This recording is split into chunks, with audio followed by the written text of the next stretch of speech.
క్షమించగలరు.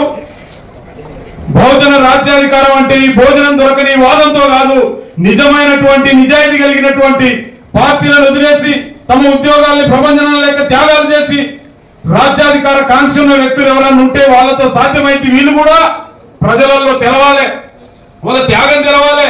వాళ్ళు ఎంత త్యాగం, ఒక పేరు వచ్చి కొంత గుర్తింపు వచ్చి ఆయన కొద్దిగా 4 మంచి ఫోన్లు వచ్చినాయి అనుకో, ఆయన అప్పుడే అక్కడ దొరల పాలేరుగా తయారైపోతాడు. వాళ్ళతో 40-50 ఏళ్లుగా ఈ బీసీలు ఎస్సీలు అందరూ ఒక ఆయన కుల సంఘం అని పెడితే లక్షలాది మంది వచ్చినాం హైదరాబాద్ కి, ఇంకొక ఆయన మన బీసీలో అంటే లక్షలాది మంది వచ్చినాం. అందరు పోయి దొరకకండి పాలేరుగా తయారై ఎలక్షన్ రాగానే మా సంఘాలన్నీ నీకే మద్దతు అన్న తర్వాత బహుజన రాజ్యాధికారం రాదు. ఈ దోపిడీదారులను ఫస్ట్ గుర్తించినప్పుడే, ఈ దొంగలేవుడని గుర్తించినప్పుడే మన రాజ్యాధికారం వస్తుంది. వాళ్ళని బహిష్కరించడమా, వీళ్ళు జాతి ద్రోహాలుగా పరిష్కారం మనం చూపించడమా చేసిన రోజు బహుజన రాజ్యాధికారం వస్తుందని నేను అనుకుంటున్నా. ఆ దిశగా మీ అందరి ప్రయాణం ఉంటుందని కోరుకుంటున్నా. జై భీమ్, జై పూలే, జై మండల్. కిరణ్, మనందరి ప్రయాణం ఉంటుంది.